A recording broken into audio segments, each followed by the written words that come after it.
Voice of Students, powered by Onata, local part-time jobs. Hello, welcome back. I'm your host Jyoti, and we are so excited for another segment of Voice of Students, a talk show by the students from universities across America. Each week, the students voice their opinion about various topics from politics to social media, education to culture, and many more. If you are a college student and want to be on this show, please register at www.onata.com/VOS. Now to my co-host Kylie. Welcome to the Voice of Students, powered by Onata. My name is Kylie. This week, we are going to hear from students who either planning to study abroad or who have done a semester in other countries or even went on a mission trip or are looking to plan one. While both of these study options appear to be expensive for students, it's really interesting to all of these students. The focus of today's show is how to best maximize the benefits while abroad. Here we have with us Brett, Val, and Aaron. Hi guys, can you please introduce yourselves? Hi, I'm Aaron. I'm a sophomore at Rutgers University, New Brunswick, and I'm studying philosophy, and I went to France. I'm Valentine. I'm a sophomore as well at Rutgers, and I studied journalism and media and psychology. And my study abroad trip was last summer and was to Bologna. I'm Brett. I'm a senior at Livingston High School, and I did a volunteer trip in Nepal this past summer. Studying abroad is not only studying, but being alone in a different part of the world and learning. Throwing yourself into a place where you have complete unknown people, unknown cultures.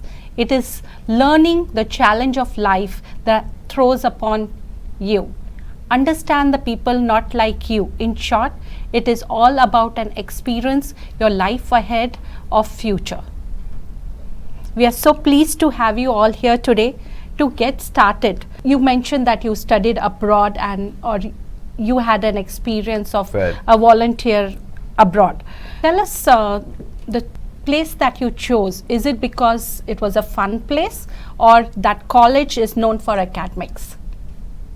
For me, I chose France because mostly because I was learning French. So I wasn't going to learn French not in France. And the study abroad program was, my teacher presented it to me, and it was recent, or like coming up soon. So I decided, and I always wanted to study abroad, so I decided I'd just go for it. Okay. And did you do it in your freshman, sophomore? It was my freshman. It was at the end of first semester. Okay. For me, the trip, I didn't really know what to expect from it.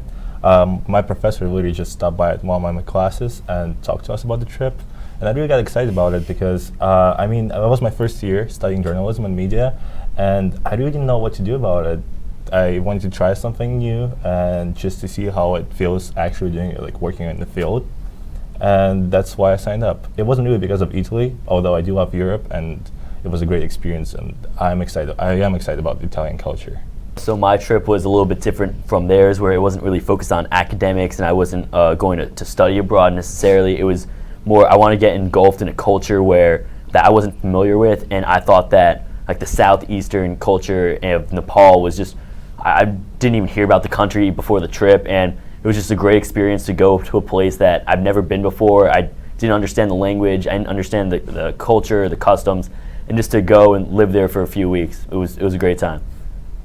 So who would you guys say was your main influence of guidance when deciding this? Was it your parents or your professors or your peers? Well, for me, it was definitely my parents.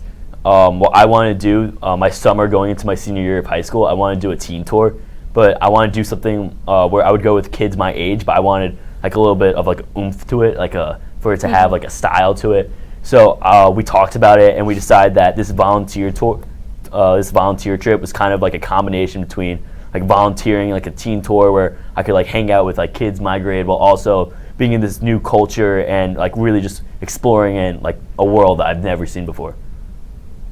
It was just something I wanted to do for a while, knowing that I'll be in college, I might as well take those opportunities to come in. And I definitely had support from my parents for sure. They like definitely wanted me to do that. I definitely had support from like peers as well. But it was mostly my decision.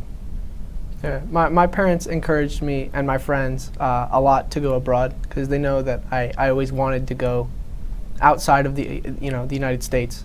and so they were telling me like go, you know, and I like, because for me it was winter, so it was around like holidays, and I was kind of, oh, maybe I shouldn't go because I want to be around my family and friends for the holidays, but they were like, no, get out of here, go to France because it's what you want to do. Do you think you still would have went and done this if it wasn't for their heavy influence? I probably still would have, but I would have felt kind of like, I might have felt kind of guilty about it a little bit, but. Any of your friends have been to those locations? No, none of my friends have been to Europe at all. I don't know a single high schooler that went to Nepal besides the kids on my trip. And when people ask me, they come up to me like, oh, Brett, what'd you do this last summer? I say, oh, I went to Nepal. They say, what? It's not even that they didn't go. A lot of kids don't even know about like the country, about the culture. So it was definitely like an interesting trip, like, and I learned a lot. So yeah. Okay. Would you tell your peers about going to that place that you visited? I was in South France. I was in Aix-en-Provence. Okay. It's right above Marseille, which is one of the biggest cities in France. I would definitely recommend. I personally like South France more than North France because it's warm and it's nice and like pretty, and you get like at the Mediterranean and stuff. And it was a really, Aix is like, it was a spa town, so it's very like scenic and it's very, you know, it's not overwhelming, but it's a lot of fun. How do you think the academic perspective was in terms of like studying your major in a foreign country? Do you think it was harder? Do you think it was very similar? What was it like having foreign aspects? So French isn't my major, but when I was learning French in France was so much easier than learning French in America because I didn't have a choice. You either learned French or you didn't talk to anybody. So I learned French way faster while I was in France. For my major, which is journalism, you get to experience an amazing thing when we got paired up with students from University of Bologna who study interpretation. So for them, it was a practice as well. And we would do interviews every once in a while when we talk to all kinds of people. Like one of my favorite trips was, the cool thing about Bologna, it's a very medieval town. Actually, the moment you step there, you definitely feel the history, and it has a lot of towers in there. And we've talked to, like, one of my favorite interviews was to a person who got one of those towers as an inheritance and made it into bed and breakfast. Cool thing about Italian history is that Bologna was a well-known city, so many rich families moved into the town. And when they moved in, just to kind of like make a statement, they would build a huge tower just to show everyone that, hey, we're here and we're rich. I mean, it was great. It was definitely like a humbling experience where I was like basically stripped of everything. I didn't have my phone, I didn't have my computer, I had no way of talking to my home friends, and I was put in a group. Well, first I was put in a group of 18 other kids who were doing the exact same experience as me, met in the airport, and then right off the bat we went into this homestay experience where we were put in we were like basically living with a family that cared for us, and it was a Nepali family that didn't even speak any English, and it was just great to see just how they lived, to live like in their home in like a guest room. And then I spent my days with the rest of the group. Like we were trying to build or rebuild a portion of a school that was destroyed in an earthquake in Nepal. So overall the experience was great. I loved it. What was it like having a language barrier? Did you still feel connected to them? Oh, I 100% still did feel a connection between them, but the language barrier was apparent. But it was insane, like how much I could get across just by pointing and hand gestures. And by the end of the 5 weeks, I really did feel a connection between my family. That's and nice. I know, it was great. It was a great experience. Are you still in touch with them? There was the family had a kid that was our age, and he was so I stayed in a town outside of Ranapoa, Nepal. And the kid, his name was Sanjit. he was a great kid. I really enjoyed when he stayed over, but he was from Kathmandu, so he only stayed about only a couple days for the whole trip. But I am still in contact with him, and every once in a while we direct message each other on Instagram and talk on Facebook. And he asked me like how my school is going. I asked him how his school is going, and it's fun.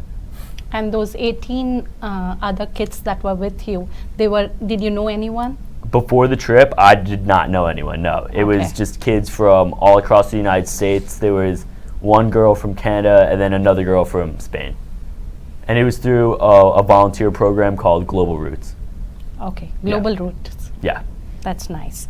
Now, during the process, what was the most difficult factor? Was it the funds, the location, or adjusting to the culture? I would say the hardest part was the language barrier, because unlike them, I didn't have any like previous knowledge of the language where when you were going to France, you already had a basic French understanding and you were going to understand the language. I went to Nepal, I knew zero Nepali. When I was on the airplane, the second I stepped off the airplane, I knew how to say hi. That's that's all. And by the end of the trip, I picked up some basic phrases, but overall, the hardest part definitely was the communication language barrier. Yeah. For when I went to France, I actually had almost no prior experience with French. I had taken French. I didn't take French in high school. I took Latin in high school. But so I took French only for that first semester freshman year, and then I went to France for 3 weeks. So I could say basic things, right? Like I could say I need to go to the bathroom or where am I? But like I didn't know how to say right or left. So if somebody asked me for directions, or if I was like, hey, should I turn right here? I can't say that. So that was difficult at first. But then it's like, after like the first like week, I felt like I could pretty confidently say a lot of things. And it started to feel more like, just like being on a regular vacation in the United States. All right, and we're going to take a small break. We'll be right back.